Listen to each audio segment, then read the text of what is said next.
Hey everyone, welcome to another edition of The Bullet. My name is Paul Lathrop. I'm the Deputy Director of New Media for the Second Amendment Foundation. I am, there we go.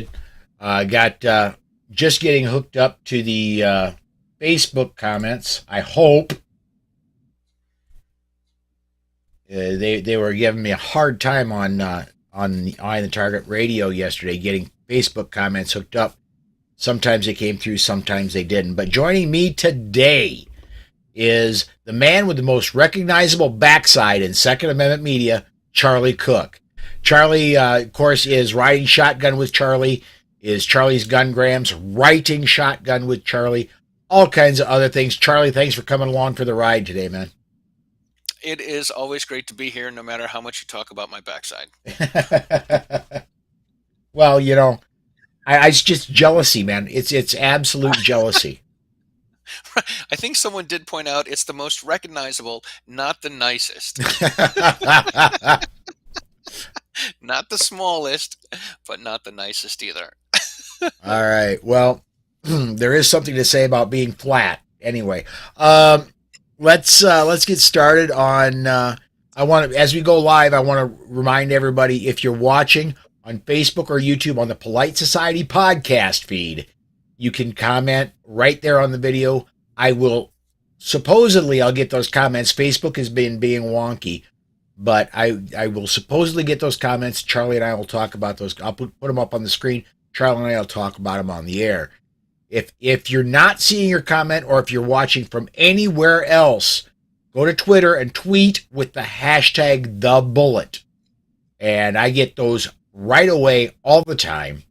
And I will get those up on the air and we'll discuss them. So, Charlie, not a lot of news today, but one I wanted to talk about right off the bat was from a good friend of both of ours, John Petrolino. He wrote a piece that came out over the weekend on bearing arms that I thought was absolutely brilliant.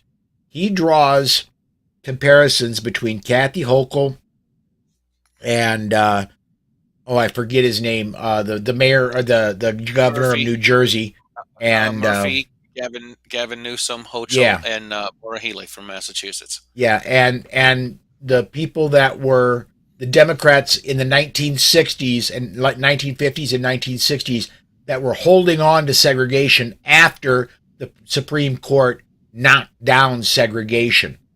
There were several Democrats that were, namely Alabama, that was saying no, no, no segregation now, segregation forever, even after the Supreme Court ruled it was illegal, unconstitutional. And he draws a line, and it's a very brilliant piece. Did you get a chance to look at that thing, man? I did. John has been cranking out so much material over the last 2 weeks. Every time I get on Instagram or on Facebook, I get a notification that there's another article by John Petrolino, and he's a good friend. I have not been able to keep up with all the articles he's put out. This is an amazing article. The way that it starts off talking about the history of the Democrats wanting to keep segregation and paralleling it to how they want to keep the separate but not equal with gun owners. Yeah, absolutely. Let me. We're already getting comments in, and I love this one from Robert over on the YouTube side. Phil Snaggletooth Murphy. So I'm assuming Robert listens to the Gun for Hire podcast. Probably a safe assumption. It's Anthony Calandra has a lot of great names for Governor Murphy. Yeah, I gotta say this is an open secret. I've been in and around Second Amendment media now for 10 years, more than 10 years. Matter of fact, I was going through my memories on Facebook today, and 10 years ago this week, I attended my very first gun rights policy conference, and Wow. I've only missed one since then. But This year, I 6, 7, 8, 9, 20. This year's going to be number 7 for me. My first one was 2016 in Tampa. Yeah. So Um, I'm really looking forward to it next weekend. But anyway, and Spartan 6, I'm going to get to your comment in just a second. I just seen it pop, but I want to continue with this line for just a second. Um, no, 10 years ago today, this week, I attended my very first gun rights policy conference. And I, again, open secret, I know most of the people that have podcasts personally. I consider most of them friends, including, my brain is starting to freeze up. I'm sorry. This all happens right, to me from time to I'm time. gonna list some names: Tom Gresham, Well, yes, I know him. Uh, Cam Gun for Edwards, Hire. Anthony Anthony Calandro. Calandro. And I've had him on our air before. But I don't listen to pro gun shows. Period. I don't watch pro gun shows. Period, including Cam Edwards. My issue is because I love these people, I love what they put out, but if I watch them, all of a sudden I hear them coming out in my voice, and believe me, we don't need another Anthony Calandro. If you want to listen to Anthony Calandro, he's got a great podcast. Subscribe to it, please. We don't need another Tom Gresham. He's got the most popular gun radio program in the nation. It's out there on podcast too. Subscribe to him, listen to him, catch him on live radio. The only show that I catch every week as it's live is the one I do video production for, and that's Eye on the Target Radio. And I don't think I'm going to be turning much into Amanda Suffolk. She's just got too much on the ball. So, Try as you may, Paul. Try yeah. as you may. Yeah, and Spartan 6, let me get this on the screen. I have a topic I'd like to bring up, but I do not want to take over your show with it unless you don't mind. If it's cool, I would like to get an email to submit it for some consideration. Spartan, absolutely. The email I use for all my shows is paul@politicsandguns, all one word, .com. paul@politicsandguns.com. And the and is spelled out. So, yeah, you certainly email me, and if your suggestion is even remotely doable, I'll probably do it, because if you're asking, there's probably more than one person that would be interested in it. So, Indeed. But yeah, going back to that bearing arms piece, I just want to go down. And May 17th, 1954, Brown versus Board of Education was decided in the Supreme Court. And it wasn't until the 60s when Democrat Governor George Wallace from Alabama gave a scathing speech during his gubernatorial inauguration that, segregation now, segregation now, segregation forever. That was 6 years later, and they still hadn't desegregated. I'm hoping that Bruin doesn't take that long to have Hochul and Smith and Murphy. Excuse Smith. I don't know where I came. And Murphy and others slap down. I'm hoping we can get this all taken care of within a couple years. Absolutely. It's hard to not talk politically, and separate the Republicans from the Democrats. But article is a great reminder that that the Democrats are the ones that wanted to keep segregation. And they wanted to keep everyone separate, because in the 1960s, when Johnson got into office, everything was about the civil rights movement. So it's interesting to me to get that little reminder. Hey, Democrats were the ones that wanted to keep people separate. Yes, and that struck me like a hammer when I read that article. Usually, Absolutely. John will, if he's got one that he thinks I would really be interested in, he'll message me a link to it, and he's usually right. I'm surprised he didn't message me a link to this one, because this one, I mean, man, like I said, it hit me like a hammer, and I never got any notification from him. So, He's slipping. yeah, telling you. I actually talked to him today. He's been swamped with stuff. He's been cranking out material, and he's still at work, so he's still got to put in 12 hours of work every day. Yeah. Oh, 12 hours of real work.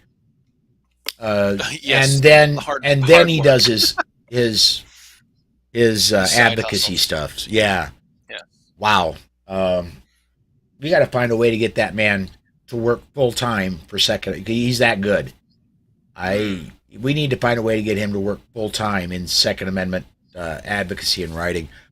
Um, This is some of the stuff that I love about this article, and all the stuff that John does is the amount of research that he does into each of the articles. So he talks about the 1950s with the Brown versus Board of Education, and then he talked about Governor Wallace back in the 1963, and then he goes through, he digs up a paragraph long speech from the paragraph long quote from the speech that Wallace gave. Then he's got quotes from every one of the politicians he's calling out, every one of the governors. yeah. Right at the top of the article, he's got an anti-gun quote from every one of them that came out about the time Bruin came out. And then deeper in the article, he's got more in depth quotes from them, from Hmm. Hochul of New York, Murphy of New Jersey, uh, Attorney General Mara Healey of Massachusetts. There's a freedom loving state. And Gavin Newsom of California. And then he keeps going. And it's just, again, I'm going to go ahead and right now, I'm going to go, for those of you who are watching the Polite Society podcast feeds, I'm going to go ahead and I'm going to put that article in the comments so that you can, if you're watching live, unfortunately I cannot put it in the OpsLens feed in comments there because they take us on a delay. So, but anyway, that's there if you want to look at it. Let me go over to comments here. And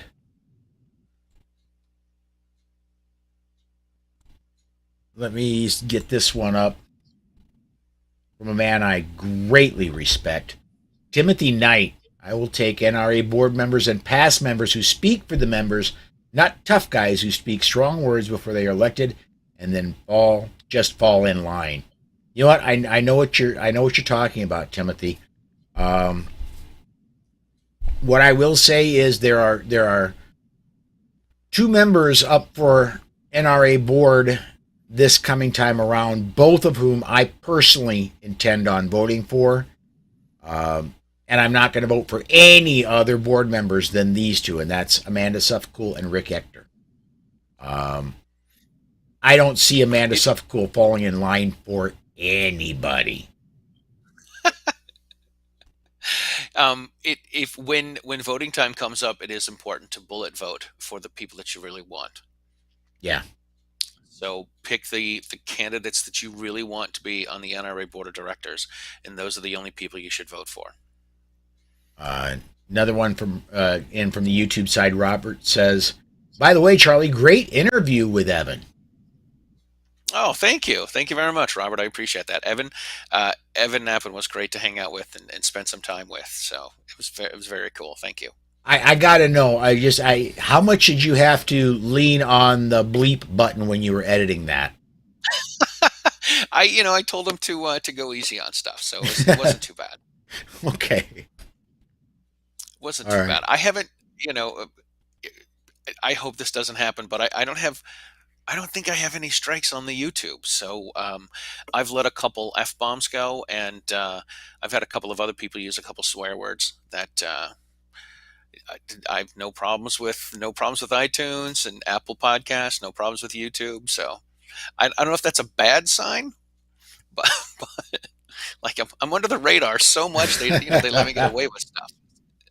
Wouldn't it be now? Well, I'm gonna say I'm gonna call it a half warning. It is. I got a half warning from YouTube, and basically it was do not do this again, or there's not going to be a warning. We're just pulling your channel down. So, and I'm not going to say what it was about. Okay, I just have stopped doing it.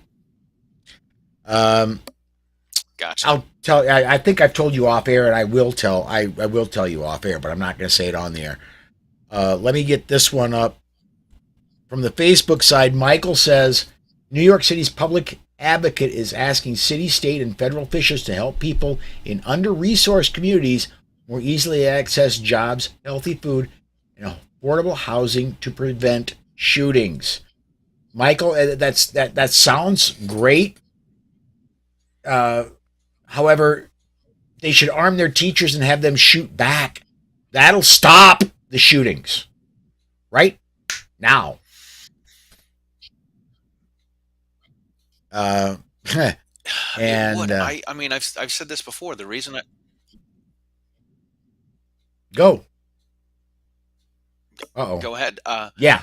The reason I became a gun guy is I was teaching in a public school on September 11th, and the principal afterwards said that in a you know professional development meeting, he said that if anybody comes in the school that's not supposed to be there, he's going to get on the intercom, say the eagle has landed, and everyone should lock the doors and hide under their desks. And I said, I don't have any desks in my room. This is going to be a problem. And I went out the next school vacation we had, and I pursued getting a gun license. And I'm like, if the teachers on the first floor had guns, they could shoot the bad guys, and the teachers on the second floor can keep on teaching. I gotta. So Sorry for the typing in the microphone, but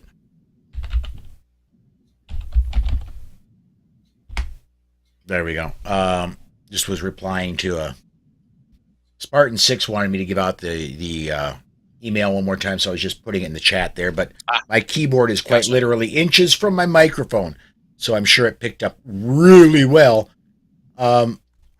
You sound like you were typing like that GIF of Kermit the Frog. I want to get this comment up because it's an ongoing joke. There we go. Yes, I had a Utah class over the weekend. Some Tom K says, "Hey, it's the Bizarro Tom Knighton." Indeed, indeed, indeed. Next week we've got the Bizarro Charlie Cook coming up. So I know, I know. Timothy Knight says, "Armed Teachers Rock. The FASTER program started in Ohio. It's a great program. They let me take it. I was very impressed." Charlie, you took the FASTER program. I was supposed to, but I hadn't quite recovered enough from my heart attack and stroke at that time, so I had to pass. But you have taken that FASTER program. It was a great class to take. It's not just firearm stuff. There is some first aid stuff, which is very important. And the thing that is the most beneficial was going through some scenario training where you had a rubber ball gun. I know that's not the right term for it. It's like a CO2 gun that shot rubber balls, and you went through Airsoft? scenarios, and there was yeah, it was like an airsoft gun. And there was one guy that was a bad guy, and he had on an umpire's protector, Right. and a face mask, and everyone else got to be students. And they're like, okay, here's what's going to happen. We're going to send some people out. The teacher's going to have to respond accordingly. And you would sit there and you would kind of game it a little bit. You're like, okay, when it's my turn to be the teacher, I'm going to do this, and I'm going to do this, and I'm going to do that. And then it was your turn to be a teacher. It was a completely different scenario. So you're like, crap, that's not what I wanted to do. I didn't know this was coming. What am I supposed to do? It was amazing. It was really, really amazing. And I think teachers everywhere should be taking that class. If of course they want to be armed. If they don't want to be armed, I wouldn't encourage them to do it. But it is a good idea to learn the first aid, because even if you don't want to carry a gun, you may, if you're involved in some sort of a shooting someplace, you need to have some first aid skills. I'm going to add to that a little bit. Yes, yes, yes, get the first aid. And in that first aid, learn how to apply a tourniquet to yourself. Because if you end up passing out, or worse, you cannot help anybody else that may be wounded. So, Indeed, it's just like in the airplane. You got to put your mask on before you can help other people. bingo. Absolutely. Uh, okay, here we go. We got to get you two on at the same time. Bizarro Charlie is much more attractive to the regular version. Wow. But does Bizarro Charlie have the most recognizable backside in the 2A? I'm telling you. I'm just saying. Uh, Robert says, wasn't one school giving teachers and students rocks to throw at shooters? Again, not a Yeah, I think horrible so. idea. I'd rather those rocks go, 1,000 to more feet per Right. second. 1,400 feet per second would be Yeah. awful nice. Yeah. I actually have one of my colleagues that I work with. She teaches at a number of other schools. She said that she's friends with one of the teachers at her schools, and this lady came up with some project at the beginning of the year where the kids painted rocks that were about the size of a fist and kept them around the classroom.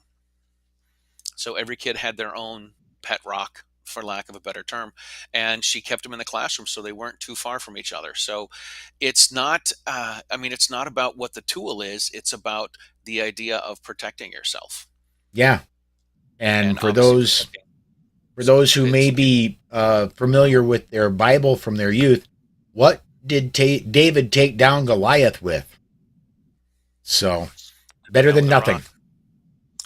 Exactly. Um, I'm going to Another skip thing, around. no, staying with the David and Goliath thing, Yeah. I do remember reading a book someplace. I don't remember where it was. It said that uh, David only took 5 stones and his slingshot.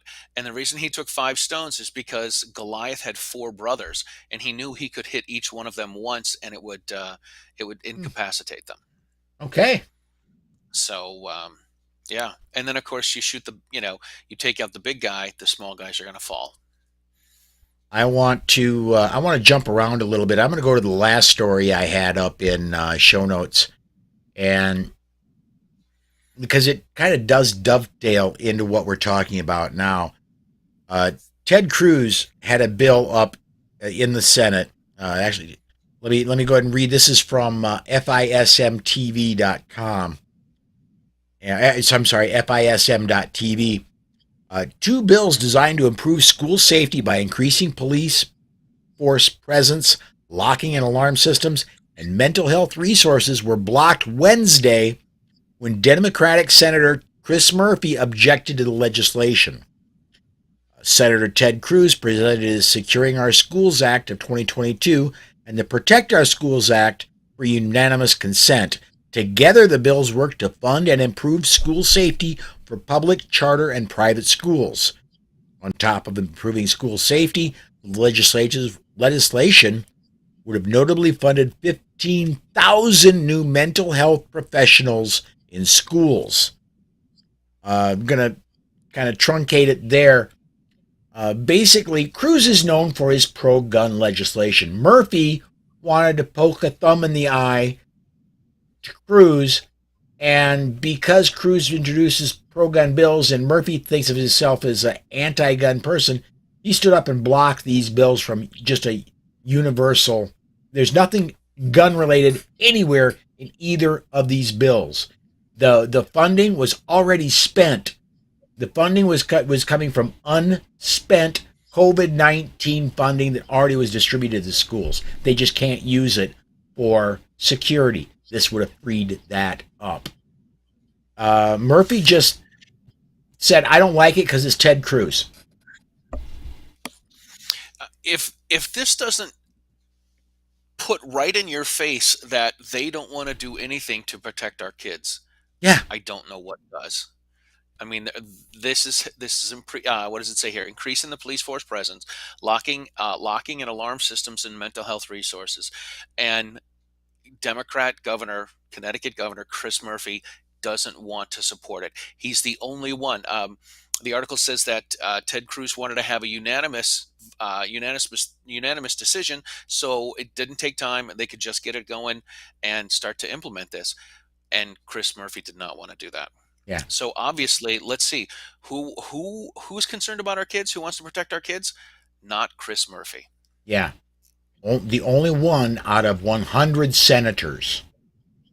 Yeah, this is the 99 to 1 vote, and Murphy was the one vote. Yeah. Yeah, just that just steams me. Um, Mm. oh, couple things here.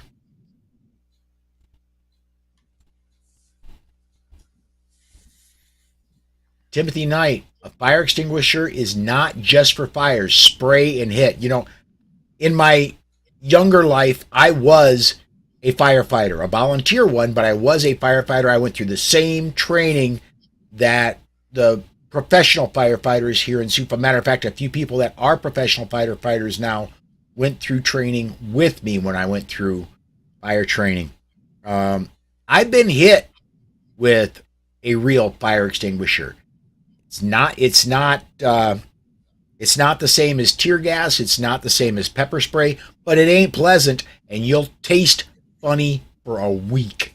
Your taste will not be right for a whole week. So, yeah, It's it's the defensive mindset. You know, you can use a fire extinguisher as a defensive tool. especially if the kids have rocks. The fire Right. I mean, extinguisher if you will spray. absolutely distract them. Oh, absolutely. Um, Robert says, "I'll take a Glock over a rock." Yeah, me too, buddy. But you use Any what day. you got. Exactly. And he reminds, um, slingshots are a felony in New Jersey. Fun is a felony in New Jersey. All right.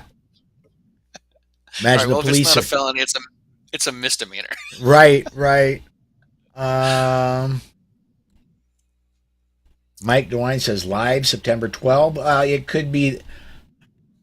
I set these things up in a real hurry. I could have just made keystroke errors. So September 2. It couldn't be September 12th because September 12th was the Bizarro Charlie Cook, not the real one. This So is true. So the I know we're cutting it close on time here.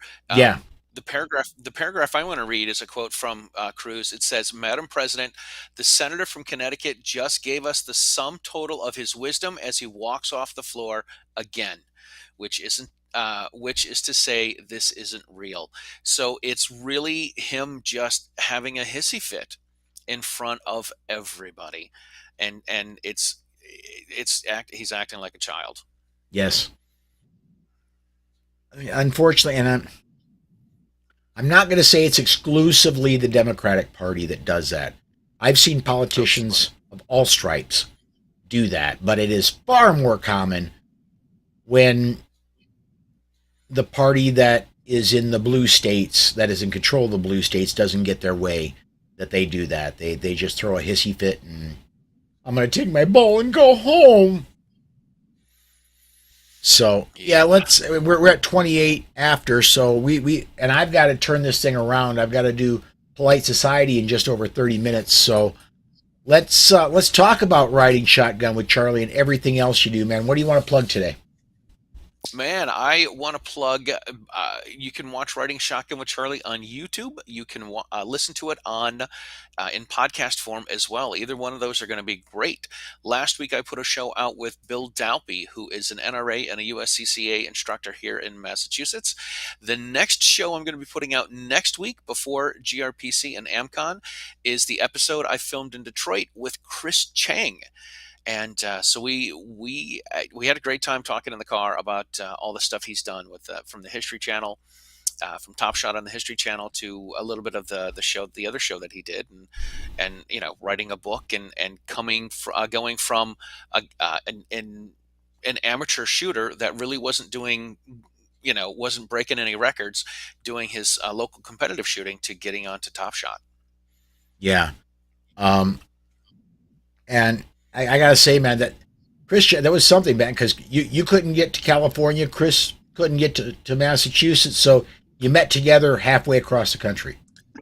It's So, great. I love it, man. Anyway, yeah, we're gonna have to cut it short there. We're still getting comments coming in, but that's my alarm that I've got to get There's out the of warning. here and get ready for Polite Society. Before I do, I want to remind everybody that not this coming weekend, but the weekend after is Gun Rights Policy Conference. Please get to Dallas if you can. If you cannot, go over to the Second Amendment Foundation's YouTube and Facebook feeds. You will find the stream of GRPC there. I'll make sure that the streams go out all day Saturday and Sunday. So I'm gonna be promoting that all week this week. There's gonna be regular shows all this week, all the way through Saturday, and then regular shows on Monday of next week. Then I shut it down. Tuesday I tear the studio down. All the equipment gets torn down. Wednesday I start driving to Dallas. So no shows after Monday of next week. Anyway, all right, okay, just a second here. Now, uh, I got to put this one up because Krabby Turtle isn't Paul in Wyoming? No, see, Charlie's in Utah. Uh, he's in Utah, Massachusetts. I actually am in South Dakota. So, I do my work from Sioux Falls, South Dakota, my home studios. So, and that's my phone saying, "Hey, you're way over time. It's time to go." Thanks everybody for watching. Come join me 5 p.m. Central Time the rest of the week. Come join me in 28 and a half minutes for the Polite Society podcast right here. Thanks for watching, everybody.